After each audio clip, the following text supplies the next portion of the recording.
Okay, here we are. Here's Charlie in Chicago drinking my water. But I told him to take a sip. And Charlie's got his $75 sunglasses on that he just that we almost lost, that we found on the bumper of your Toyota. Gee, that's major find. And we're about to go on this cruise, architectural cruise of Chicago. It's a hot, muggy day here. This is our ship, the Industry or something like that. Look, there's another big high-rise on the way up right here in Chicago. There's lots going on. Okay. Creative adaptive reuse. Lovely term for renovations. Started in the 1980s with Booth Hansen and Associates, converting the space into more stores, offices, restaurants, and just recently, some upscale art galleries. You will see a lot of this creative adaptive reuse going on throughout our city. We'll see it waving throughout our city today. It'll be in front of the buildings, on top of the bridges, even flying from many of the boats we'll see down on the river this afternoon. Our flag has 3 white stripes, 2 blue stripes, and 4 red stars. The 3 white stripes on our flag symbolize the 3 sides of our city. We have the north side, the south side, and the west side. There's a saying here in Chicago, just keep walking east until your hat floats. Our east side is 1,000 feet up in the air when completed, the tallest building in the United States. The architect, Santiago Calatrava. Some more proof coming up here on your left side is a beautiful clover-leaf-shaped building, sheathed in a bronze anodized aluminum with bronze tinted windows. It is Lake Point Tower, designed by 2 students of Mies van der Rohe. Mies was head of the famous Bauhaus School of Architecture in Germany. Hitler closed that school in 1935. Another famous architect from the school, Walter Gropius, came here to the United States to be the head of architecture at Harvard. Mies van der Rohe, he came here to Chicago to be the Dean of Architecture at IIT, that's Illinois Institute of Technology. He ends up training a whole generation of architects for us. Now, interestingly, back in Berlin in about 1921, Mies van der Rohe designed a curving glass tower. Looked very much like Lake Point Tower here, but it was never built there. 2 students of Mies, George Shipwright and John Heinrich, designed this building from a photograph that they saw of the original design, did some adaptations, made it twice as tall, and had it built here in homage of their teacher, Mies van der Rohe. When Lake Point Tower was among flowering gardens. The architecture in Chicago, before the Great Chicago Fire of 1871, no architectural design per se. No, it was these big gaudy masonry-type buildings put up by businessmen. The fire levels our city. Chicago becomes a bonanza for young architects to try their talent in iron and steel. We have men like William LeBaron-Jenney, Burnham Root, Adler Sullivan, Halliburton, and Roach. Collectively, they come to be called the Chicago School of Architecture. Not a school as an institution, but a group of men that had the same ideas about design. The Chicago School architects are responsible of our Chicago River. I will point out these different styles, designs, and periods of architecture here in Chicago. This is the Roosevelt Bridge. It connects our outer drive, Lakeshore Drive. President Roosevelt came to dedicate this in the late 1930s. It was then that he warned us of our impending involvement in World War II. If you look out in front of our boat on the left side, coming into view is a very, very tall white rectangular building. Uninterrupted verticality. It is the 2nd tallest building in our city, now known as the Aon Center, formerly the Amoco, originally Standard Oil. Completed in 1973, Edward Durrell Stone of Perkins and Will, the architect. When this building was completed in the 70s, it was clad in a very white Carrara marble. That's the marble Michelangelo used.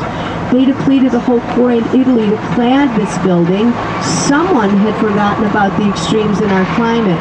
Hot in the summer, cold in the winter. The marble started to discolor and then buckle away from the building. After numerous attempts to secure the marble, in the end, they had to take down all of the marble, and it's been reclad in a North Carolina granite. Rumor has it to the tune of $80 million, almost the original cost of putting up that building. Behind it, that silver rocket-shaped building with the chevrons rising to a 40-foot spire, to Prudential Plaza, 1989, Lobel, Schlossman, and Hackel. A postmodern building looking back to the Art Deco style of the Chrysler Building in New York. That 40-foot spire at the top sometimes catches the rays of the sun, and it just glistens. To take a walk here, sit on one of the benches, or even do some fishing right here at Kinsey Park Development.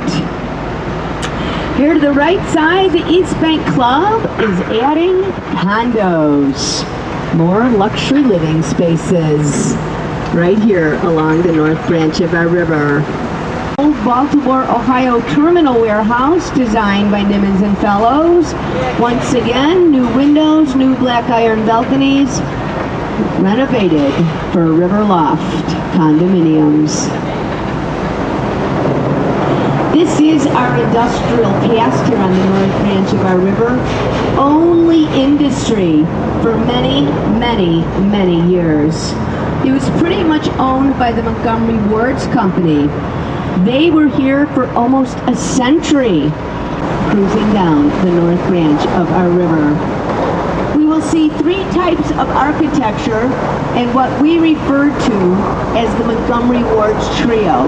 Now, if you look kind of out in front of the boat, to the right side, coming into view, is a very tall building with blue glass in the center of it. That is the 1974 Montgomery Ward's office building designed by Minoru Yamasaki. Very much in that modern Miesian or international style there in the center. However, it appears to me that Yamasaki decided to make a very democratic gesture. No one got a corner office in that building. He is hoping that it will stay a park, but I'm not sure as of yet.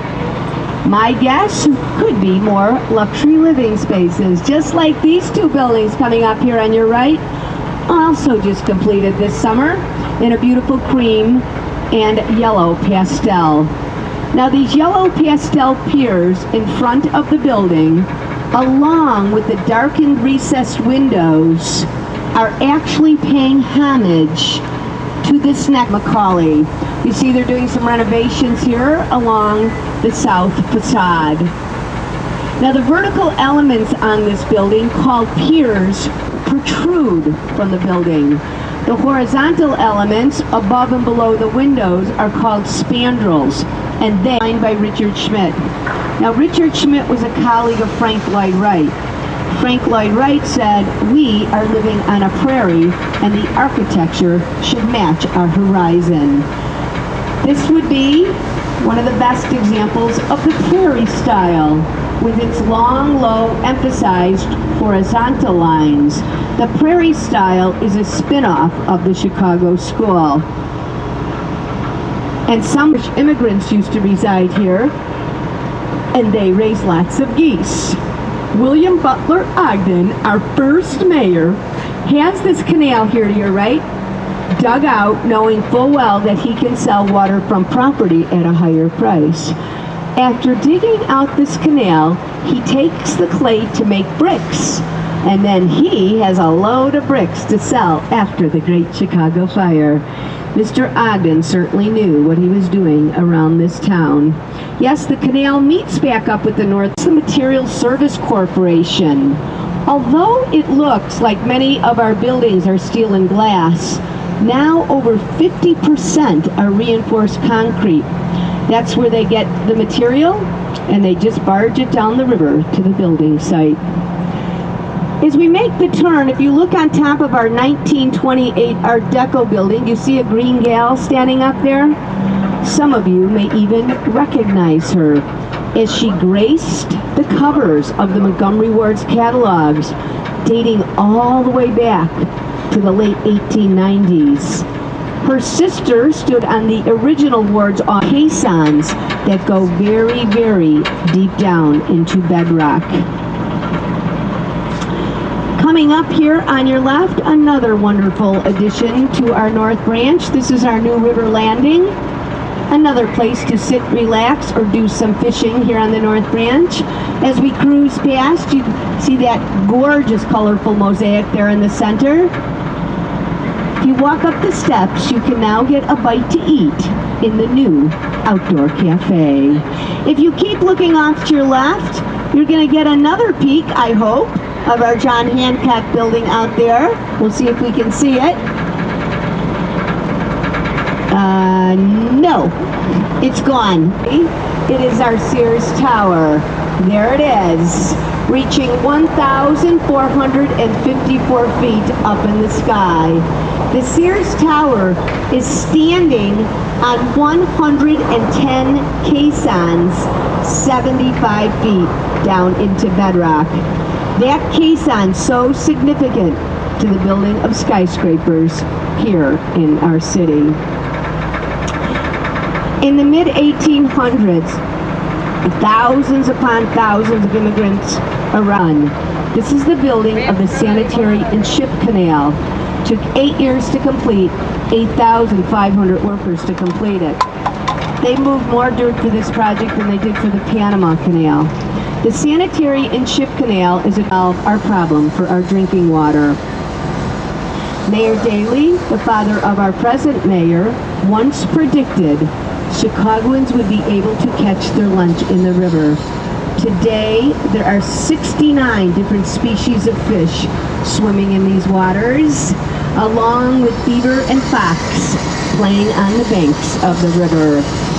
As a matter of fact, the EPA just upgraded us a few years ago. We are no longer toxic. We are polluted, and we have never been so happy. Coming up here, 333 West Wacker, tipping its hat to the Merchandise Mart, the Apparel Mart, and the new residences at Riverbend in its green glass facade. In 1994, the Chicago Lee Morton International and Boeing bought the building just a few years ago. But I have to tell you, architects avoided that site where Boeing is standing for a very long time, because now you will see, as we cruise down the south branch of our river, lots and lots of railroad tracks. Many of the buildings here on our south branch are built on air rights. This red building here on your right has been painted red. It is the old Butler Brothers Warehouse, 1913, by Daniel Burnham. Daniel Burnham also trained in the Beaux-Arts School of Design in Paris, so it looks a little bit like an Italian fortress.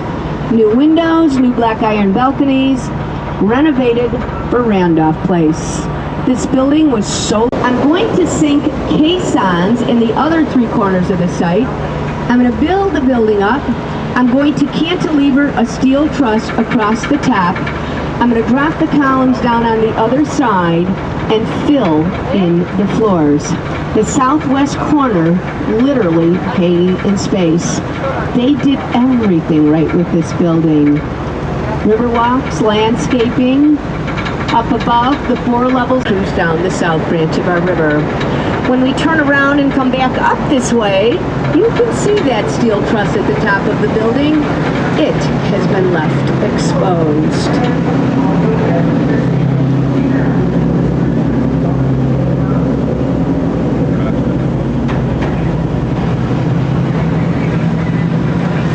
Very Art Deco building here on your right. It is the old home of the Chicago Daily newspaper. The newspaper's gone, but the building survives. Riverside Plaza, 1930, designed by Hollibert and Root.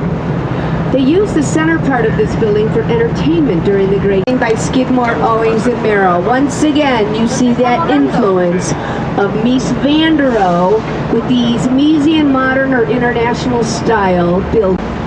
Also designed by Skidmore, Owings, and Merrill, the firm now known as SOM. This one,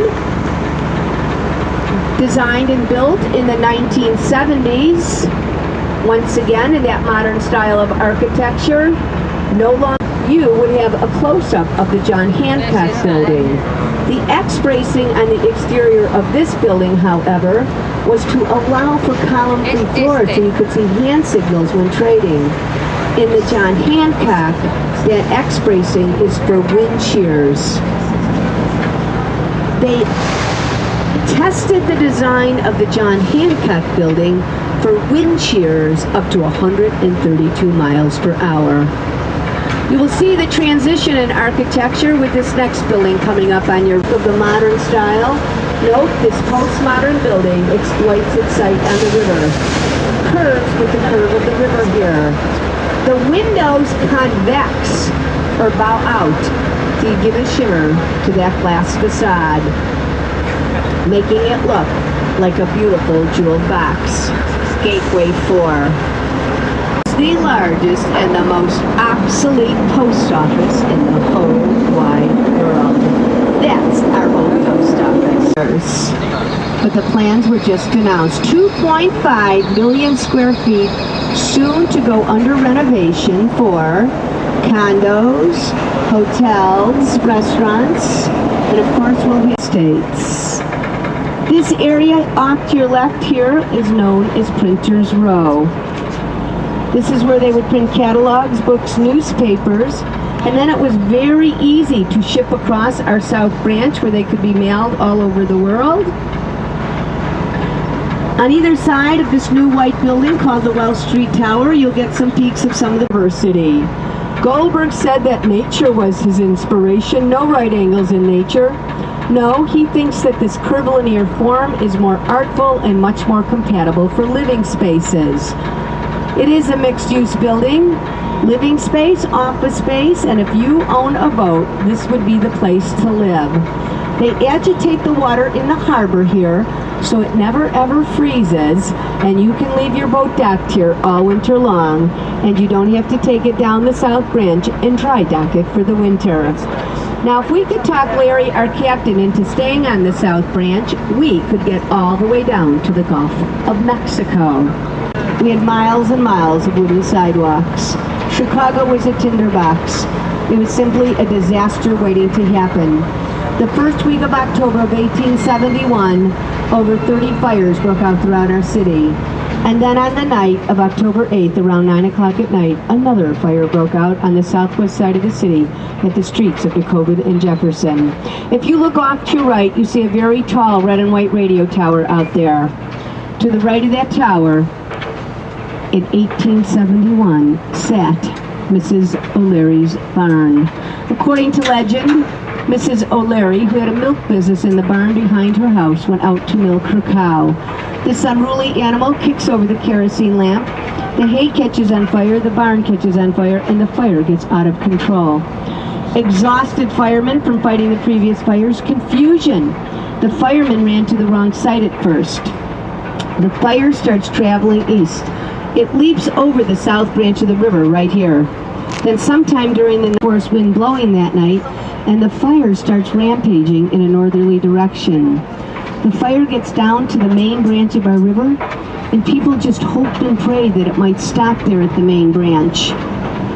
But pieces of wood, cinder, ashes get hurled over the main branch and land on the rooftops of the buildings on the north side. It starts the whole north side on fire. There was a moving wall of fire doing everything it possibly can to get some attention away from our Sears Tower that sits behind it. It is 311 South Wacker by Cohn, Pedersen, and Fox. They take an octagon, add some angles, 14 in all. It is currently the tallest reinforced concrete building in our city at 969 feet, and it definitely wins the illumination contest. It is the first thing you see on our skyline in the evenings because there are 2,000 fluorescent lights in that crown on top. To the right of it, the beige building with the two white spires is AT&T by Adrian Smith, 1980s. Another postmodern building looking back to that Art Deco style of the 1920s. To the right again, a skinny pink building with a green gabled roof is 190 South LaSalle by Philip Johnson. Now, Philip Johnson was sort of the guru of the modern style. He brought Mies van der Rohe here to Chicago. he decides to do a 1930, designed by Halliburton and Root. Very Art Deco in its design, with its setbacks and pyramid roof. Now standing on top is Ceres, and she is the goddess of grain. However, she has no face. No, the sculptor John Storrs was probably told very simply and arrogantly to comes marching around the top is the 1910 Insurance Exchange Building by Daniel Burnham. If Daniel Burnham had his way, today we would be looking at all heroic white classical revival buildings like that one. Daniel Burnham wanted Chicago to be a Paris on the prairie. It did cause a split in the 9 75-foot boxes that have been bundled together for wind bracing. It is built on an architectural theory called bundled tube construction, which basically means if you put one straw in the wind, it wouldn't be very stable. But if you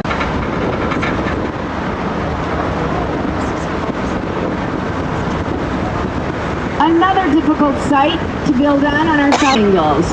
This time he takes two right-angled triangles, connects them at the hypotenuse, makes that the longest line of his site. Then he brightens up the whole building in a white anodized aluminum. He takes the columns on the perimeter, turns the columns 45 degrees to make them look like triangles as well. This three-level glass enclosed lobby here catches all of the natural light. Corners, the piers flare out. This is called battering to give a sense of stability to these very tall buildings. Concrete frame. That black boxy pavilion we saw back on the South Branch became a little too small for our Chicago Mercantile Exchange.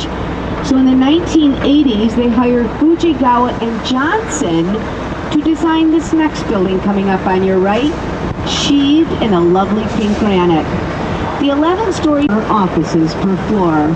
Everybody in this town wants that corner office. Another Art Deco building coming. The building was nicknamed Insull's Throne. Samuel Insull, utility magnate, puts up half of the $23 million, hoping that a mixed-use building would help support our opera. This is the side wall of our opera theater. His wife is at home in the parlor reading a book next to the birdcage. She gets up to greet Jenny, and she takes the book that she's reading and she places it on top of the birdcage. Ivy is the Great Lakes Building, 1912 by Halliburton and Roach. Oh, so proud of that. Looks back to the Chicago School Architects with his three-part design. Once again, you see a base, a shaft, and in this case, the top or capital, two towers connected by a bridge. It is a metaphor for the bridges of light. 60 years later, Skidmore, Owings and Merrill, they match the color, the verticals, the horizontals. They update it with the ribbon windows, and then they pull it all together at the top. At the base, marble, mahogany, and sweeping staircases, as the builders wanted to show their clients how well they could build. Next door, the LaSalle Wacker Building, named for the two streets it sits on, 1929 by Halliburton and Root.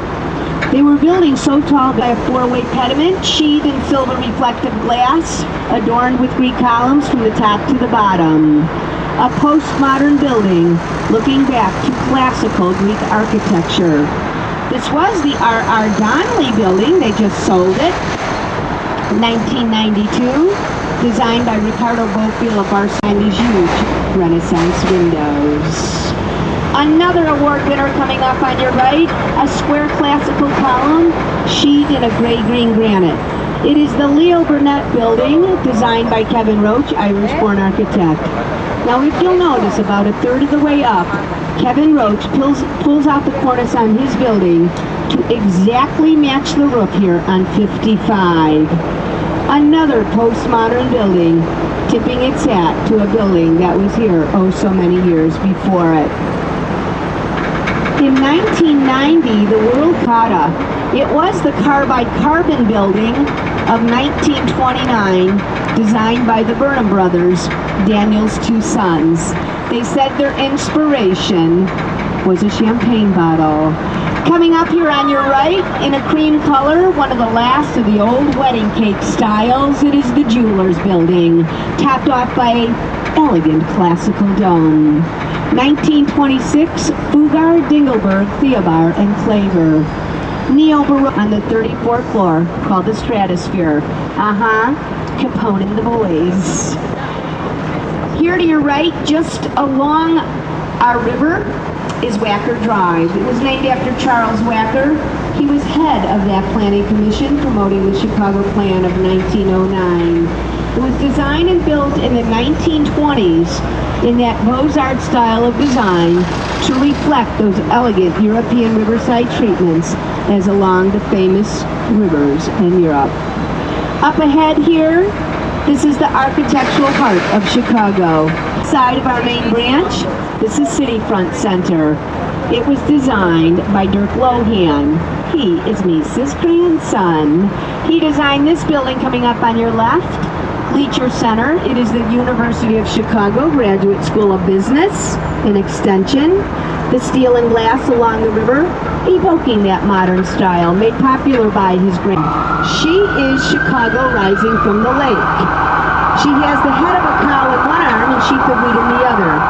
She was designed by golf course. Why not? So they hired Perry Dye, the son of Pete Dye, who's famous for designing golf courses. And we had the only downtown city golf course in all of the United States right over there. They just closed it. Yes, this residential project you now see under construction, called Lakeshore East, when completed, will be so big it will even have its own elementary school.